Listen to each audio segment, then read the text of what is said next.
ጽድቅና ኃጢአት የመልእክቱ ርዕስ ነው።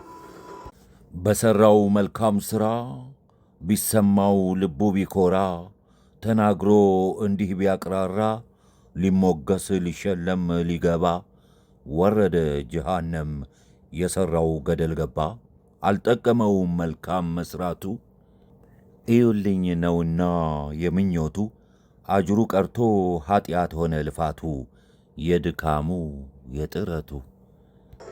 ማንነቴ ባዶነቴ በህሊና በእሳቤ የውስጤን ውስጤ የልቤ ባስተነትን ባፍታታው ቢሆንብኝ ግራ የማንነቴን እኔነት የእኔነቴን ማንነት ባወራ ትርጉሙ ቢጠፋኝ ማን መሆኔን ፈተሽኩና በምናብ በሐሳብ ቃኘሁና ውስጤ ጎልቶ ታየኝ ማንነቴ ይቀረኛል ብዙ አወይ ባዶነቴ።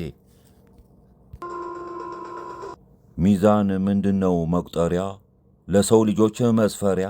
ገንዘበ ሀብት ነው ወይ ዘር ይታወቃል ወይ በዝርዝር? ሚዛኑ የቱ ነው መለኪያ የሰው መስፈርቱ ማረጊያ? መታወር እውር ማለት ለዐይን ከሆነ ማየት ለልብስ ሚዛን ምንድነው? ማስተንተን ኑሮን ላልቻለው ልቡ ታውሯል ነው ቢባለው። አሰላም ዓለይኩም ወረሕመቱላሂ ወበረካቱ።